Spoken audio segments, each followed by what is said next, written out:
sekitar 5.300 orang. Gerakan penerjemahan dari bahasa Turki ke bahasa Indonesia ini saya atau kami yakin akan sangat bertambah cepat dengan sangat pesat. Karena apa? Jumlah 5.300 ini tidak sedikit dan mereka akan lulus dari Turki dan mereka sendiri akan nantinya menjadi penerjemah dari buku-buku yang nantinya kedepannya akan dipasarkan di penerbitan yang ada di Indonesia.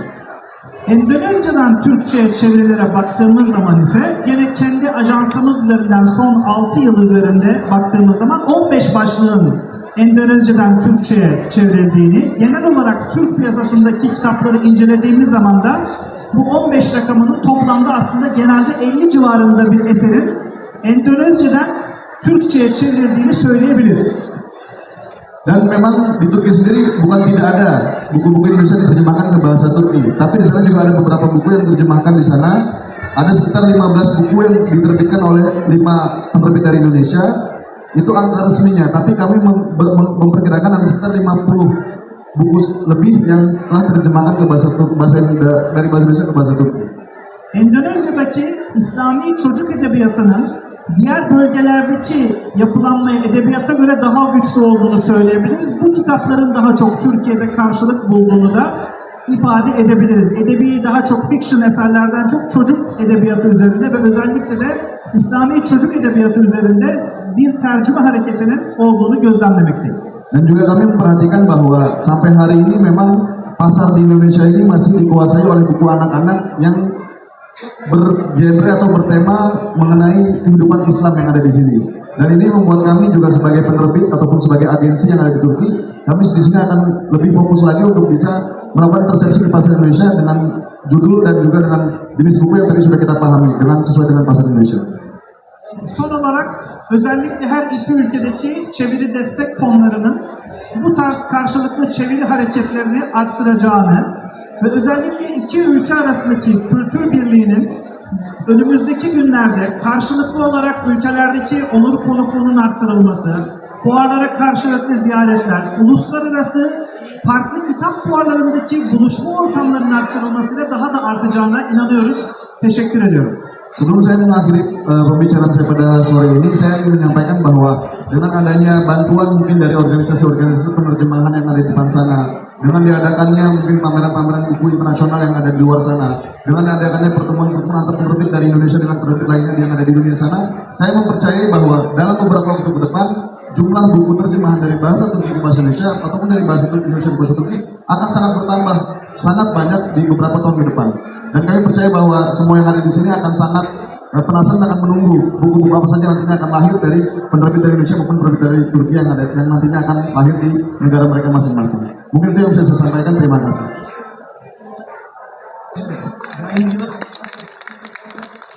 Yayıncılık sektörümüzün önemli etkin isimleri huzurlarınızda teşekkür ediyorum. Panelimizin bu sahası tamamlandı.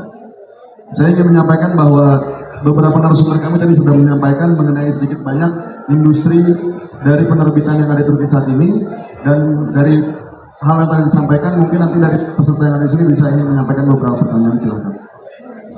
Özetleyecek olursak Kenan Bey, Türk yayıncılık camiasının şu andaki durumunu, statik ve dinamik durumunu bizlere anlattı.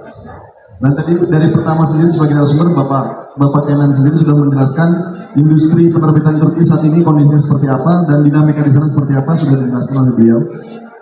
Kıymetli yazarımız Melike Hanım, samimi ve içten olarak Endonezya ve Türkiye ilişkilerinin çocuk edebiyatı özelliğinde gelecekte ne olacağını anlattı. Bu Melike sendiri mungkin saya bisa melakukan ringkasan bahwa tadi yang beliau sampaikan dia akan melakukan banyak intersepsi ke dalam sektor buku anak-anak dan dia sudah menjelaskan bagaimana kondisi saat ini dan bagaimana kondisi ke depannya. Mustafa Bey, yayıncılık dünyamız için köprü görevi gören Emeşim hakkında bizi bilgilendirdi. Dan tadi Bapak Mustafa sini sudah menyampaikan sedikit detail mengenai fellowship program yang nantinya akan diselenggarakan di tahun depan, di tahun 2020. Muhammed Bey, istatistiki olarak çeviri, Endonezya ve Türkiye arasındaki çeviri politikalarıyla alakalı önemli malumatlar verdi. Tadi Bapak Muhammad juga sudah menyampaikan beberapa hal mengenai statistik dari angka buku-buku yang sudah terjemahkan antara bahasa Indonesia dengan bahasa Turki sendiri. Şimdi dinleyicilerimizin bu konular özelinde yahut konular dışında edebiyat, tarih ve Türkiye üzerinde soruların alma faslına geçiyoruz. Dan sebentar lagi kita akan bergeser ke sisi selanjutnya yaitu sesi tanya jawab. Mungkin dari beberapa hadirin atau peserta yang ada di sini ingin memberikan pertanyaan kepada narasumber yang ada di sini, kami persilakan. Boleh?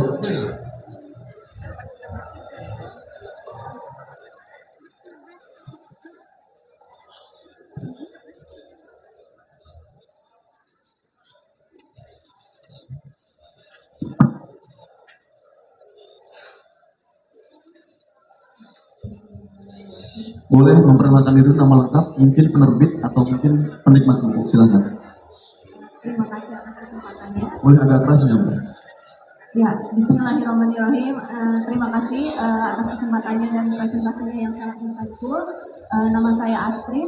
Izinlah saya bertanya dalam bahasa Indonesia. Saya basically hanya penikmat buku aja sih. Justru ini pertama kali saya datang ke pameran buku seumur hidup saya selama 30 tahun. Pertanyaan saya terkait dengan aktivitas literasi dan penerbitan di Turki.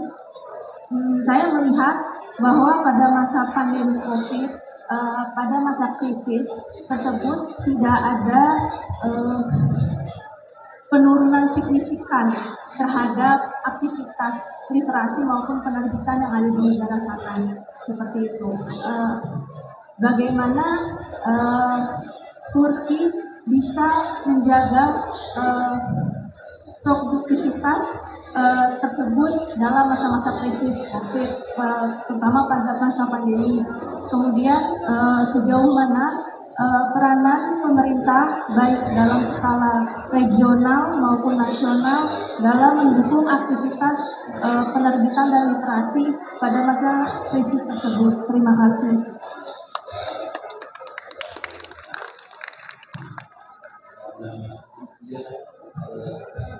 Yavuz Yusuf'u bizi anlamadık, tercüme edebilirseniz.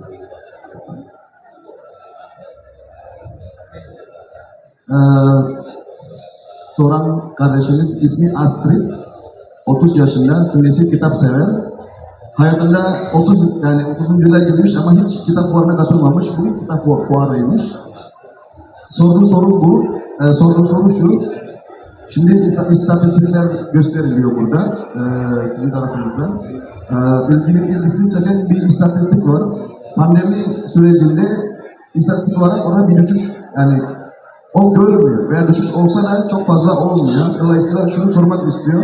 Yani bu verimliliği, bu rakamı nasıl da düşünüyor? Yani çünkü millet çok fazla kitap satın almıyor. Millet daha fazla evde duruyor. Covid pandemide kimse bir hareket yapmıyor. Ve yani bu hükümet ve Türkiye'deki Yayıncılar Birliği veya diğer organizasyonlar burada onlar hangi katkıda bulunuyor? Bu rakamı, bu istatistikleri koruması için.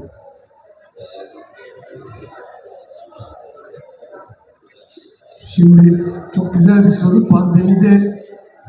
Pandemi ilan edildiğinde bizim de sokağa çıkma yasaklarımız ve evlerde kaldık. Ya, seperti yang kita ketahui bersama bahwa di Turki sendiri mengalami yang adanya larangan untuk keluar rumah dan kita semua berdiam diri di rumah. Fakat insanlar evlerde televizyon izlediler, film izlediler. Ama belli bir zaman sonra da birden online'da e-ticaret bizim sitelerimizden kitap sipariş etmeye başladılar. Ya, mungkin di awal-awal ketika pandemi itu datang, orang akan nonton film, orang akan nonton TV, tapi setelah itu mereka bosan dan mereka mulai melakukan pemesanan buku dalam bentuk seperti kayak Tokopedia atau di Shopee-nya kita di sana. İki türlü kitap siparişleri gelmeye başladı. Daha çok aileler bir araya gelince hem çocuk kitapları hem de yetişkinleri kendilerinin kütüphanelerinin işte okuma kitaplarının ciddi siparişler gelmeye başlayınca biz de şöyle bir şeyle karşılaştık. Dan saya juga ingin menyampaikan bahwa ketika mereka sudah bosan dan ketika mereka mulai memesan buku, ada dua buku yang sangat banyak atau bestseller dipesan sama mereka. Yang pertama itu ketika mereka ini kan tinggal bareng satu rumah ya. Ada dua buku yang banyak dipesan. Yang pertama adalah buku anak-anak dan yang kedua adalah buku untuk orang dewasa bagaimana bisa mereka mengembangkan diri mereka. Kedua dari buku-buku yang memang sudah disediakan oleh pemerintah di perpustakaan-perpustakaan mereka. hükümetimize başvurduğumuzda bütün bu kitap siparişlerini karşılamak, depolardan sevkiyatlarını yapabilmek, bütün işlemleri yapabilmek için sokağa çıkmamız gerekiyordu. Çalışanlarımızın sağlıkla ilgili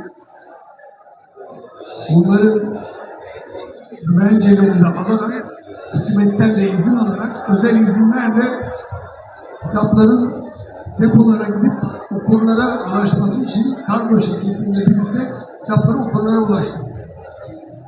Jadi kalau tadi ditanyakan bagaimana bisa melakukan distribusi ini dengan sangat bagus dan angkanya bisa terjaga, jadi dari mereka sendiri melakukan atau meminta izin kepada pemerintah daerah maupun pemerintah pusat, dan mereka bekerja sama dengan seluruh penerbit yang ada di Turki, dan mereka di sana melakukan semacam pembicaraan bahwa ini penikmat buku ini bertambah banyak di saat pandemi.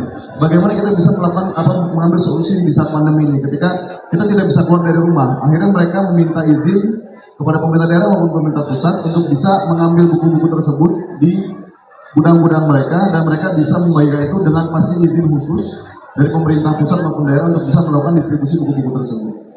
Burada sadece Türkiye açısından değil,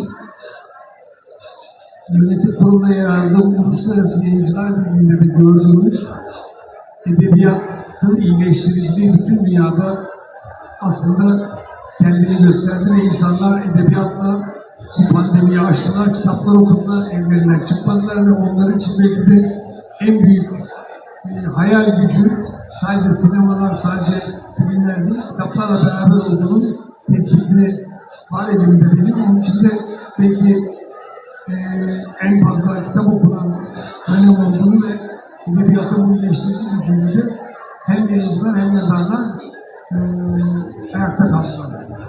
Saya bisa menyampaikan bahwa ada sebuah big message atau pesan besar yang saya bisa sampaikan dari kondisi pandemi yang telah terjadi di tahun 2019-2020. Bahwa di sana ternyata yang terjadi itu bukan pandemi semua orang diam di rumah, tapi saat pandemi itu justru minat baca orang-orang itu meningkat, dan itu malah justru terjadi perbaikan minat baca dari seluruh orang yang ada di dunia, khususnya saya lihat di Turki sendiri. Karena apa?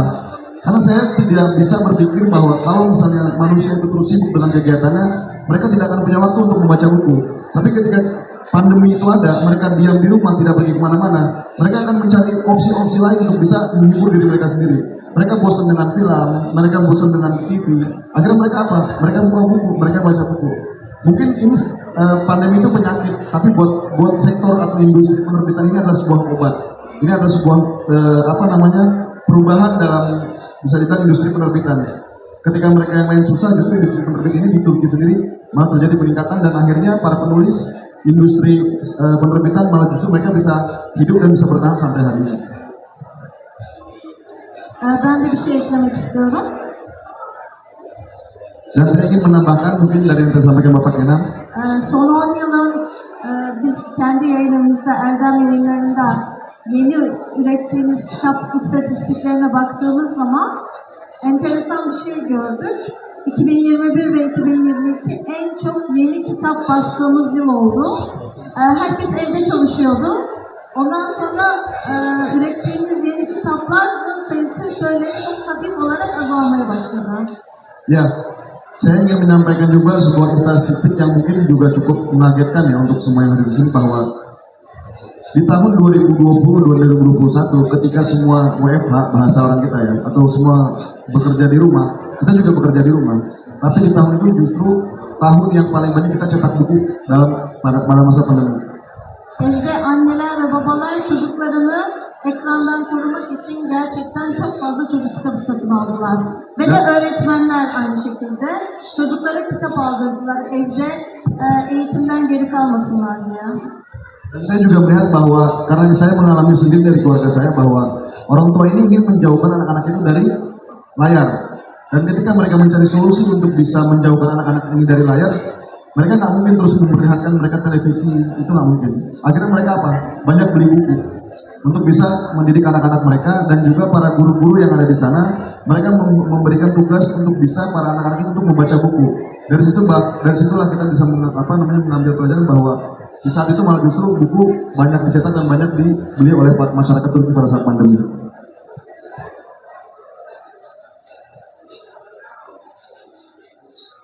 Bu güzel soru ve cevaplar için öncelikle teşekkür ediyorum. Saya ingin menyampaikan terima kasih untuk pertanyaan yang disampaikan oleh Mbaknya dan juga tadi jawaban yang sudah diberikan para panelis. Başka sorusu olan var mı? Sorularınızı bekliyoruz. Apakah ada yang ingin bertanya lagi? Bapaknya dulu tadi. Raşit Bey'e verelim. Rasyid Bey. Assalamualaikum warahmatullahi wabarakatuh. Waalaikumsalam warahmatullahi wabarakatuh. I want to ask something to them. I have planning for make new book, maybe book about motivation. I want to give motivation to all people in outside. Maybe nothing possible with Allah. I will make all motivation in one book. And inshallah, soon I will be there in Turkey also.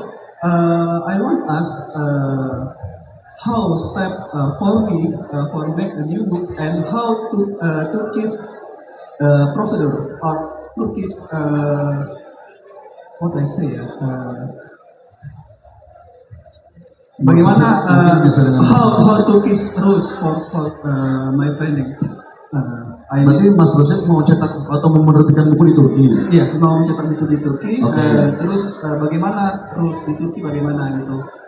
Aturan penerbitan buku di Turki bagaimana? Apa impossible atau tidak seperti itu? Untuk penulis asing. Iya. Şimdi şimdi burada soran kardeşimiz Raşit Bey şunu soruyor.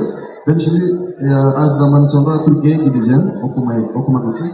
Ben de Türkiye'de bir kitap çıkarmayı düşünüyorum. Yani bir yabancı yazar için oradaki prosedür nasıl olur? Onu soruyor. Teşekkür ederim hocam. Yerli ya da yabancı yazar hiç fark etmez. Bir Türk yazar için prosedür neyse yabancı bir yazar için de aynısı. Öncelikle kitabınızı bir yayın evinin yayınlamayı kabul etmesi gerekiyor. Sonra sizin şartlarda anlaşıp sözleşme imzalamanız gerekiyor. Ve sonra kitabınız yayınlanıyor. Bu kadar basit. Ya, jadi sebenarnya prosedurnya nggak ada perbedaan ya antara dengan penulis Turki maupun penulis asing, bahwa ketika Mas Rasyid sudah jadi bukunya bisa dibawa ke draft bukunya bisa dibawa ke penerbit akan melihat dan mengecek kalau misalnya oke, Mas Rasyid akan menandatangani kontrak. Di kontrak itu nanti buku Mas Rasyid bisa diterbitkan. Jadi tidak ada yang khusus untuk penulis asing. Ayrıca diğer ülkelerde çok fazla ülkede yok ama bizim ülkemizde EDES isimli bir program var. EDES. Mungkin ada beberapa sistem di negara lain, tapi di Turki sendiri kita memiliki sistem yang namanya EDES. Yazarlığa ilk adımını atan yazarlarımızın ilk eserinin belli bir çeviri adet miktarında çarpanlar devlet desteği niteliğinde yardım yapılıyor. Dan dalam sistem tersebut itu sendiri, nanti penulis-penulis yang baru melangkahkan kakinya untuk menjadi penulis untuk pertama kalinya, pemerintah bisa memberikan bantuan kepada penulis tersebut. Dolayısıyla ilk eserine ilk can suyunu, bizde öyle bir tabir vardır, Türkiye Cumhuriyeti Kültür ve Turizm Bakanlığı vermiş oluyor, bir devlet desteği. Ya, dan dari situ juga kita juga bisa menunjukkan bahwa adanya support dari pemerintah Turki, mobil khusus dari Kementerian Budaya dan Turisme. Diğer soruyu geçelim. Selamat sore. Sore. Perkenalkan nama saya Hojot Marluga. Siapa? Saya Izin? Hojot Marluga. Hojot Marduga. Ya, saya seorang jurnalis dan penulis buku.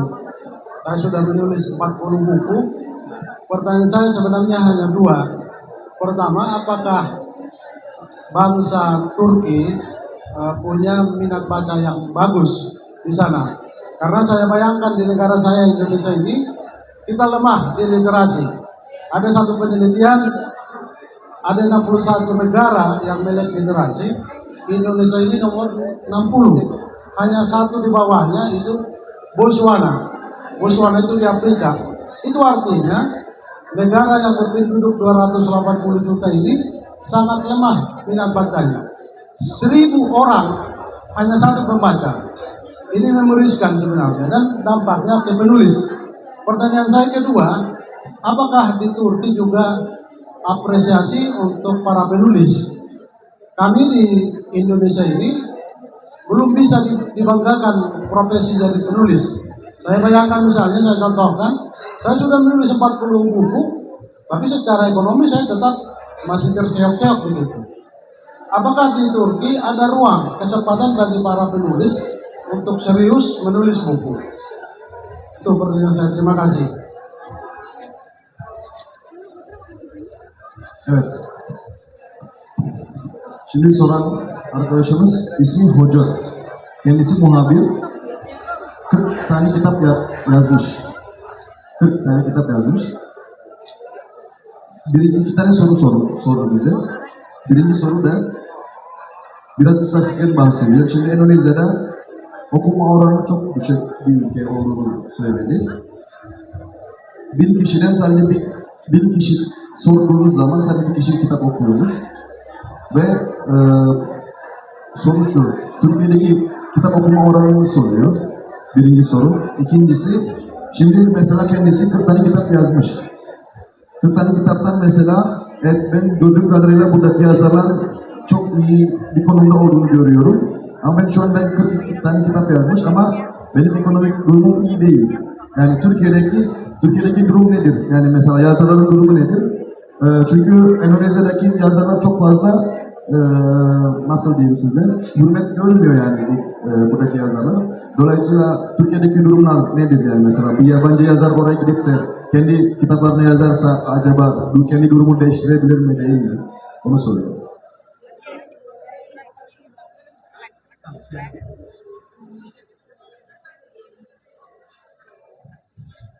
Şimdi ben sunumumu kısa kestim.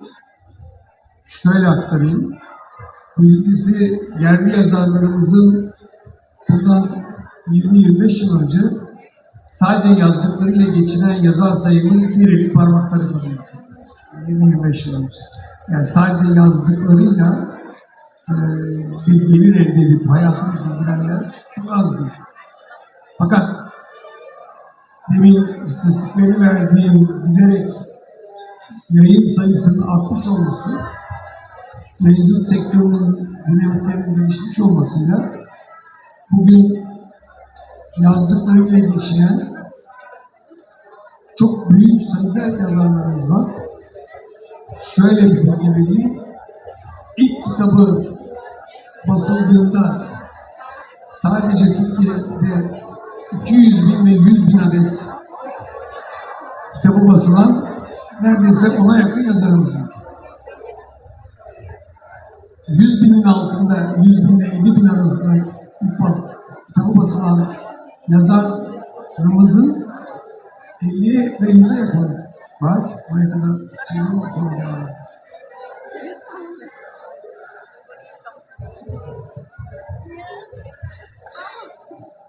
Untuk pertanyaan yang pertama Pak, saya ingin menjawab.